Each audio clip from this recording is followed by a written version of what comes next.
Hey guys, welcome back to my channel and welcome to the start of a reading vlog. So I recently vlogged, but it was more just like what I was doing during that day and hanging out with my roommates. But this vlog is going to be focused on the book that I'm going to read this weekend. It is Saturday morning and I am starting a new book, and it's a book that I'm super excited for. It's called Legendborn. I've talked about it before on my channel and I'm finally going to start it and I'm super excited. But before I go into that book and kind of a summary of it and my plans for the weekend, I'm quickly going to go down and make coffee and have breakfast. So I'm going to do that now.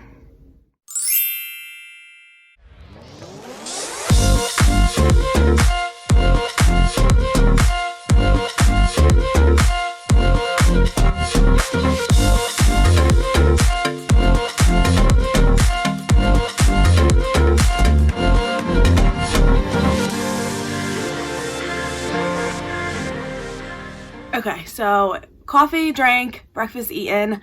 Let's talk about the book that I want to read this weekend, which is Legendborn by Tracy Deonn. And I talked about this book in, I think my January TBR video. But basically in this book, we follow our main character, Bree, and after the death of her mom, she basically wants to leave her old life behind. She wants to start over and she goes to UNC Chapel Hill.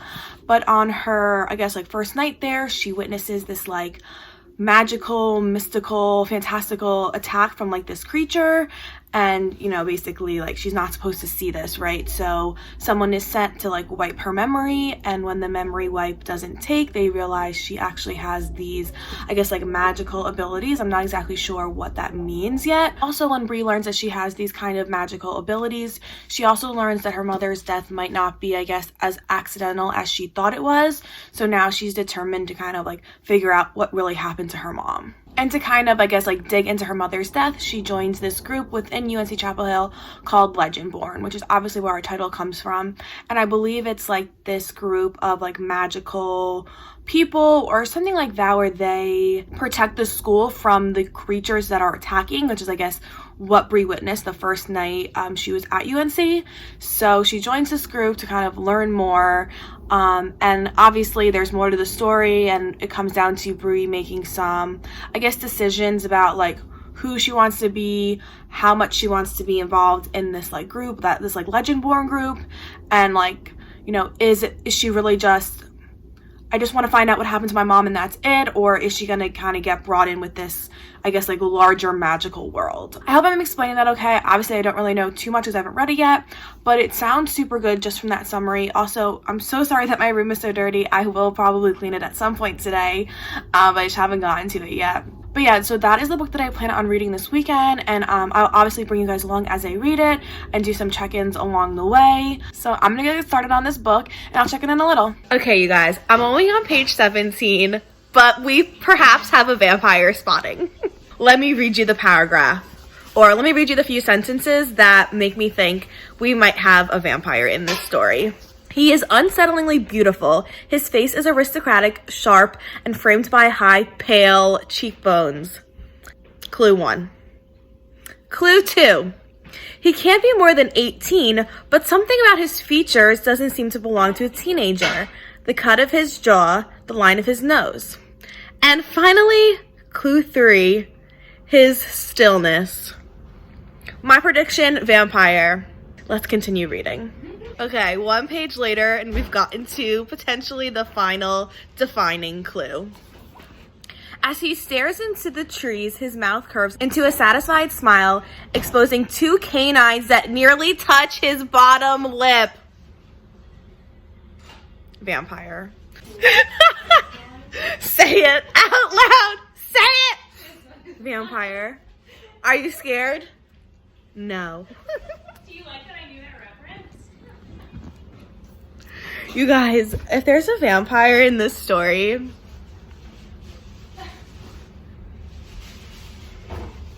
it's right here. It's right here.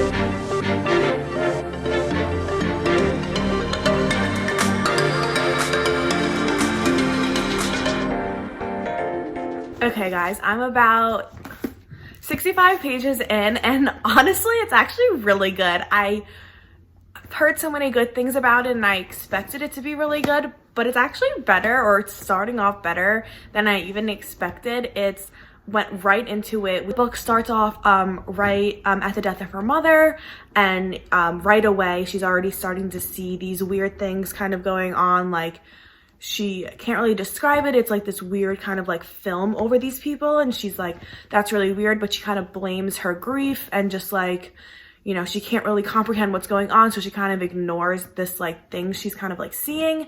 And then we skip forward 3 months and she is at UNC Chapel Hill, and she's actually 16 years old in this like early college program that her and her friend Alex have gone into. So they're actually 16, which is even younger than obviously the undergrads that are at UNC. So she's 16 and everyone else is about like 18 and up. So they go to UNC, and their first night there, someone who is an undergrad at the school who is from their same hometown invites them to a party, and she goes, and you know, that's where we start to see this kind of like the magical elements of the book start to show up, right? Sorry, this hair is bothering me. That's when we're introduced to some of our new characters, and I always just get tongue-tied because I don't want to say too much to give it away, but obviously I just like want to talk about it and be super excited because I'm loving it so much. But at this party, we start to meet new characters and start to see different layers of the school that maybe not everyone who attends the school knows about. That's where this like kind of like creature attack first happens that we obviously read in just the summary that's right here. So she sees this thing. The guy, you know, our vampire, not vampire, we don't know exactly who he is, but he has this abilities, I guess, like basically mind control, make people forget, compulsion, kind of vampire abilities. Like, so I'm definitely leaning in that direction that he is a vampire, but it's not confirmed yet or denied. Bree runs into this guy, and he kind of like, he tries to make her forget that she has seen this, but obviously she does not forget it. And then she starts to see these other like mystical things happening at the school. And then enter our next character, Nick. And Nick is a year older than Bree, and he's kind of assigned to be her mentor. So she meets Nick, and they're walking, kind of just meeting. And then again, she sees this like mystical element going on in the school. And so she runs to it just to figure out like, what is this? What is going on? And Nick follows, and then we learn that he is kind of part of this Legendborn society. And again, we really don't know too much about Legendborn. I'm actually read the part where I think we're about to learn a lot about them. But basically, it's this society that hunts these like demon creatures. And so she's trying to figure this out. Like, what does that mean? Like, what is going on? Like, who are these Legendborn people? Why can I see this like mystical, magical stuff that's going on and nobody else can? But I don't know what's going on. And also, while she's kind of figuring all this out and seeing all this stuff going on at the school, she's having these memories of when her mom died. And she's realizing that her memories from that night have been altered, I guess you could say, basically again with compulsion. And she's realizing that there was some type of magical something going on that has to do with her mom's death. So now she's like, well, what is that about? I need to get to the bottom of it because I need to know what really happened to my mom. It's so good. Like, I just can't. It just gives me just like all the like YA fantasy tropes that I am obsessed with. And it definitely gives me like major like Shadowhunters vibes. So like City of Bones, when Clary is growing up and Clary's basically like enchanted to not see the shadow world. And then as she grows older and the enchantment kind of wears off, she starts to see it, and she's like, what the heck is going on? Like, why can I see this? Why can you not see this? Like, why are there these weird creatures and these people with swords and all that stuff? So super similar, but I love the Shadowhunters books, so I'm not mad about the similarities there. So yeah, I'm only on page 65 and all this has already happened, and it's really good. I'm loving how fast paced it is. I'm loving how things are like not fully explained, but we're learning things as we go, which definitely is like making me want to continue to read and figure out what's going on and figure out why she has these abilities and what the mom's involvement is. Was the mom able to see these abilities, and what does that mean, and what's the deal with the dad now? So I think that it's really good so far. I'm actually gonna take a reading break because I think me and my roommates are gonna go maybe get some food, have a few drinks. So I'm gonna take a reading break, but I'm hoping to read a little bit either later or tomorrow, and I will check back in with you guys in a little bit. Okay, so we ended up at the Abbey. because every other place had a 7-year-long wait. Not actually. 1 to 2 hours at different places. We do love the Abbey. Yes, the Abbey. If you're in Philly, go to the Abbey in Northern Liberties. Get the chicken fingers. You'll thank me once you have them.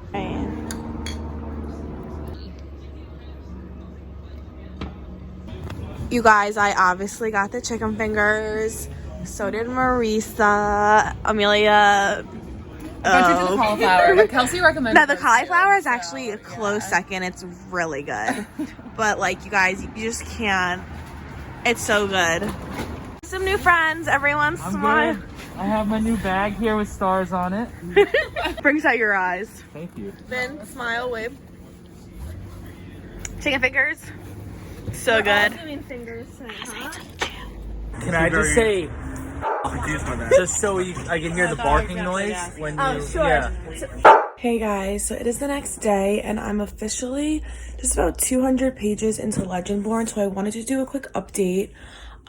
It's honestly really good. It just continues to exceed my expectations, and I just love how it is kind of like I guess you could say like traditional YA fantasy book, but with its own twist, and I'm really liking how it's like kind of feels nostalgic, kind of like when you read like City of Bones and like other traditional like YA fantasies, like classic YA fantasies, but it also is like has its own twist on things. So I'm just like kind of loving that like balance. But yeah, we're just continuing to follow Bree's story while she tries to figure out what's really going on with her mom, and as she's trying to figure this out, other things keep popping up where we've learned that her mom was kind of involved in these like weird things going on at UNC, and this like Legendborn society that Bree has joined to kind of figure out answers about her mom is like so much more. There's so much more going on in this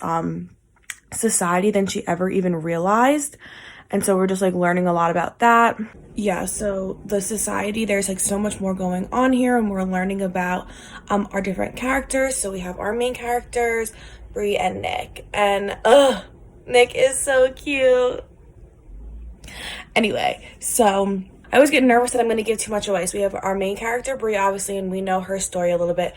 Now we're learning a little bit more about Nick, you know, what he is to this society, what that kind of means for Bree and their friendship, I guess. We also have another main character, Selwyn, I believe is how it's pronounced, and he is one of our magically enhanced characters, and he's the guy that I thought was a vampire. Not so much, but close, I guess you could say. He's, I guess, like a sorcerer, and that's how he can have these like abilities to like mind control people and use compulsion and that stuff. So he's not a vampire, unfortunately, but he is a sorcerer. He's very like we don't know if he's good or bad. We're kind of learning more about him, and it seems like he comes across as kind of bad and aggressive and like mean, but that's because he has like a lot of like, I guess, like weight on his shoulders and a lot of pressure because he is the Merlin, which basically is why he has these like sorcery powers, right?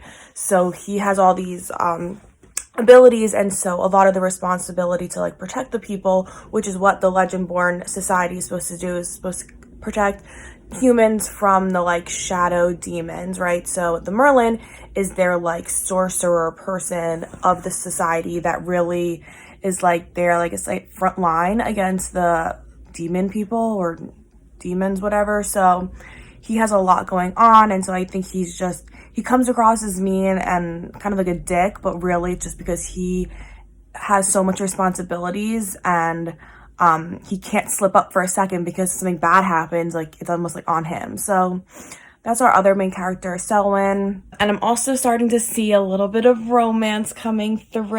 I'm thinking potentially a love triangle between Bree, Nick, and Selwyn. But like right now, Bree and Selwyn hate each other, and it's like one of those things where like, you know, her and Nick hit it off, and they have this like immediate like kind of like interest in each other, and whereas like her and Selwyn like hate each other, and it's going to be like a enemies to lovers type situation, whole love triangle going on. So that's kind of what I'm thinking potentially might happen or hoping to happen. But yeah, I'm about 200 pages in and I'm still really liking it.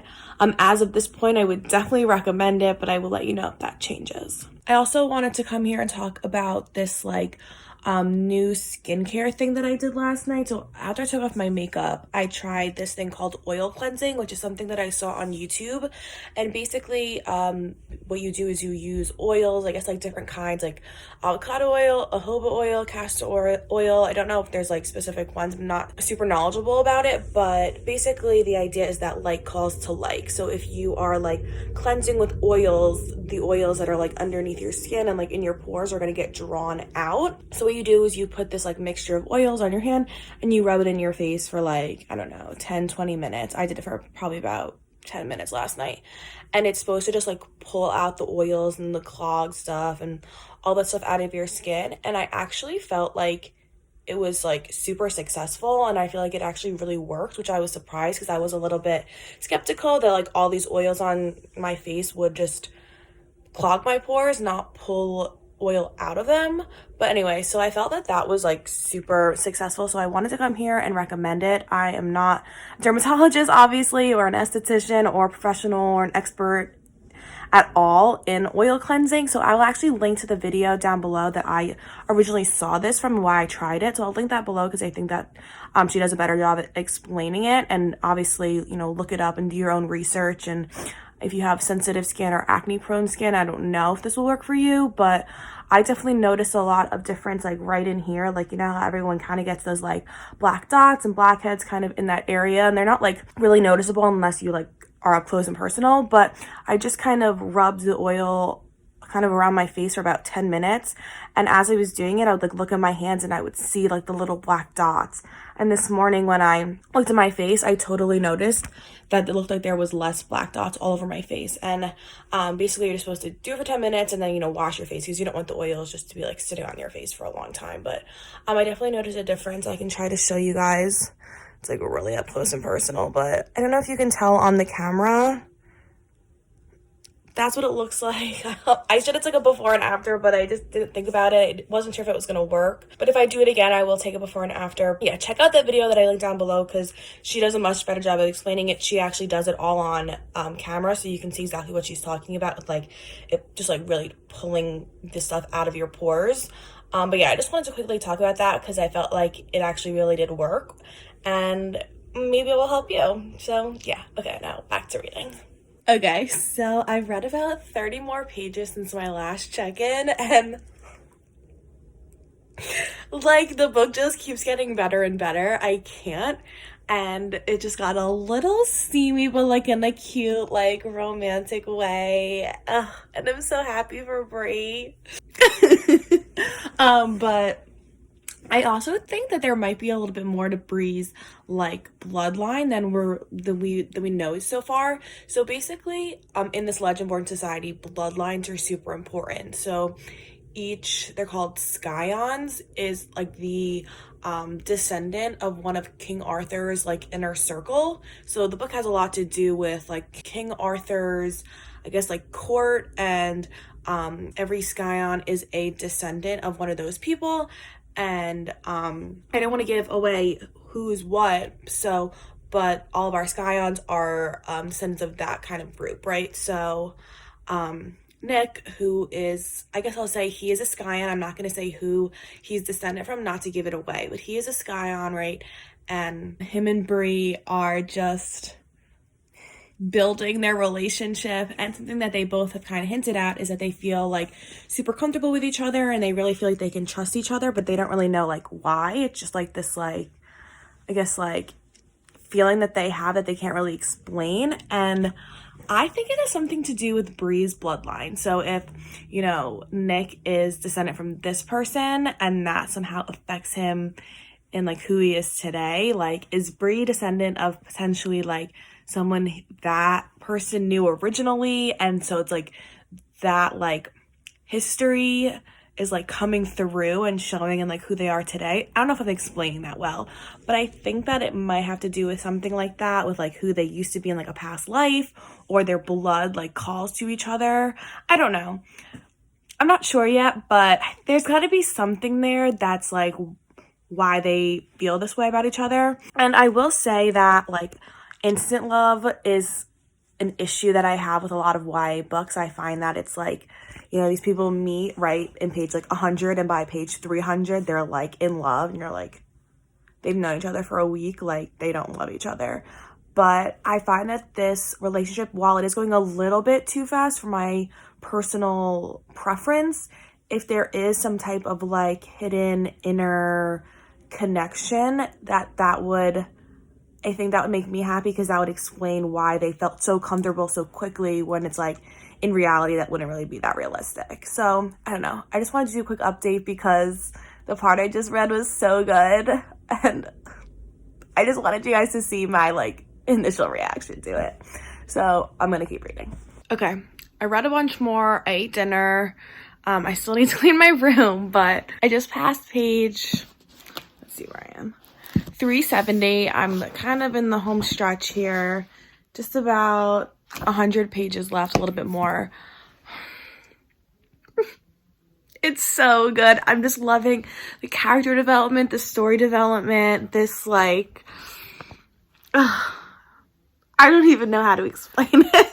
I'm like flustered by this book, but honestly, it's so good. Like, I just really like Bree. I think that her character is really interesting, and she's like, part of her is like really strong, and she's like, I'm not gonna let people walk all over me, like I'm not gonna let them talk shit, I'm not gonna let them make fun of me or like anything like that, or think they're better than me. But then part of her is still this like 16-year-old girl who just like misses her mom and like just like is holding on to this kind of hope that her mom's death wasn't just an accident, that, you know, there was like evil forces at play, and at least she could like blame someone, I guess, or like punish someone for causing her that pain. And she's just like, she's so cute. So I just like really like the balance in her character, how she's kind of like, I think just really relatable, but like really strong, but you know, still a 16-year-old girl, and she has her flaws, and she has this and she has that. So I'm just really liking her as a character, I think. And then obviously I love Nick. That's already been like, I've already stated that. That's like, we already knew that, right? And I also am now learning a little bit more about Cell, who's our like sorcerer, non-vampire, vampire guy. And he's really interesting too, because you learn a lot about his history and kind of like the difficult times that he's been through that's kind of made him the way that he is, and all the responsibility that is on him, which I kind of mentioned in a previous check-in. But just learning more about him and kind of digging into him and why he is the way he is, and you know, maybe he's a little bit more complicated and complex than we thought. So I'm just really liking it. I actually think it's really, there's a lot of different layers to this book for a YA. I think sometimes YA books, because obviously they're meant for a slightly younger audience, can be a little bit, I guess just like, there's not too many layers, and they're almost a little bit predictable at times. Like you can kind of be like, oh, I think this is going to happen, right? Whereas this, like, everything that I thought was going to happen, I was wrong. And I like, it sucks that I was wrong, but it's like, I like being wrong in this case, because then I'm surprised, right? So really liking it now. This is probably going to be my last check-in of the night, because it's getting pretty late. So I'm hoping to finish this though before I go to bed, and then I will probably do one final check-in in the morning just to kind of give you guys my final thoughts and what I would rate it, if I'd recommend it. But right now, this is like definitely aiming to be a 5 out of 5, and like definitely would recommend, 10 out of 10 would recommend. The only issue I have with this book right now is that Bree is just a little bit too young.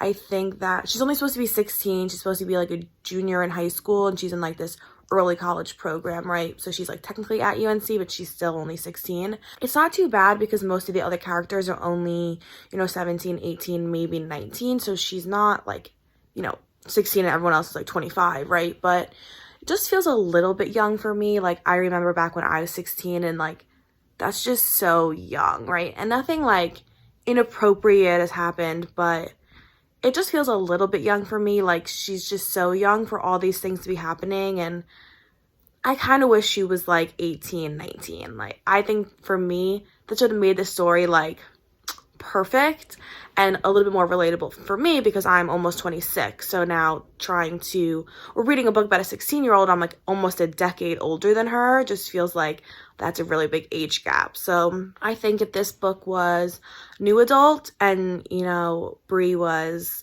18 or 20 and everyone was between like 20 and 25, I think it would just be a little bit more realistic. I mean, not that it's a realistic book, it's fantasy. These people are descendants of like King Arthur and whatnot. So it's obviously not supposed to be realistic, but it just feels a little bit too like, that's really young. So that's my only, I guess, critique of the book so far. But again, it's just the nature of some YA books. They have to make their characters under 17, otherwise it doesn't count as YA or whatever. So, but yeah, it's really good so far, and I will give you guys my final thoughts in my check-in in the morning.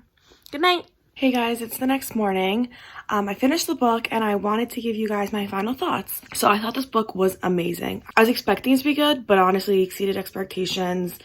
It's probably become one of my favorite YA fantasy books, if not my favorite, which is, I don't say that lightly. I just thought it was so good. I think like fantasy aspects were so interesting. The magic system with like ether, I guess that's what it's called, is like comes from like the ground, and it's like the source of their energy and magic, and they can like manipulate it, and that was really interesting. And the whole like knights and King Arthur and the King Arthur retelling aspect of the story that I wasn't even expecting from reading the summary, and the things I've heard I wasn't really mentioned. Yeah, that was really interesting and something really different for me. I haven't really read a lot of King Arthur retellings. I talk a lot about like Beauty and the Beast retellings, which I really like.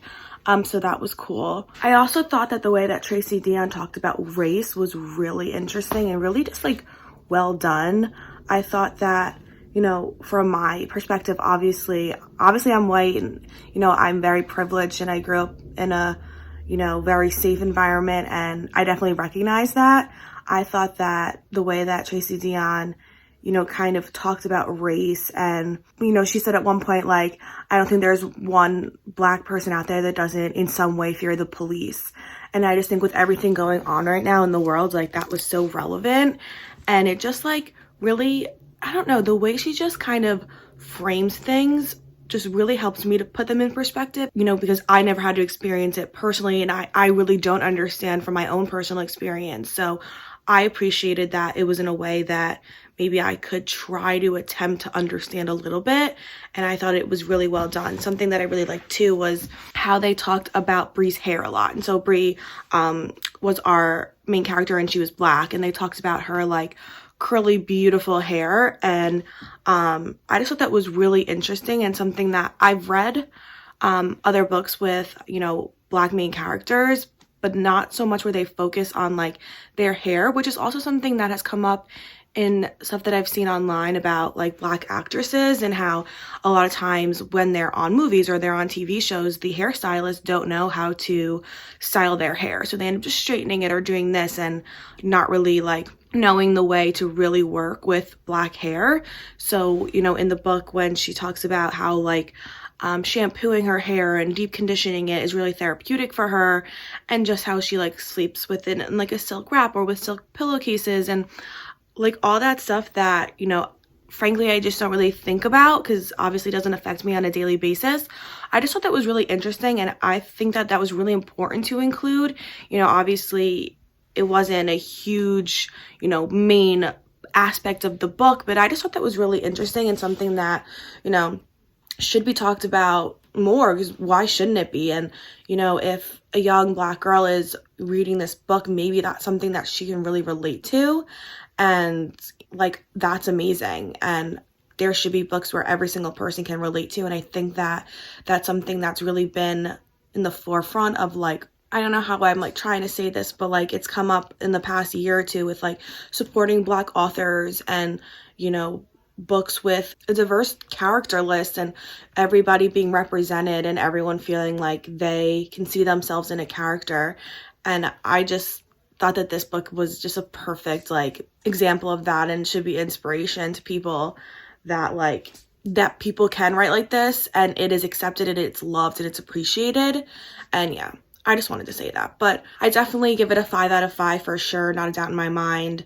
Again, the only critique that I have is that I just wish she was a little bit older. I wish all the characters were a little bit older, but that's kind of just, you know, unfortunately part of the YA genre is that they're, you know, 16, 17 years old. It's kind of what it has to be for it to be YA, right? So I knew going in they were going to be the oldest 17. So that's my only critique.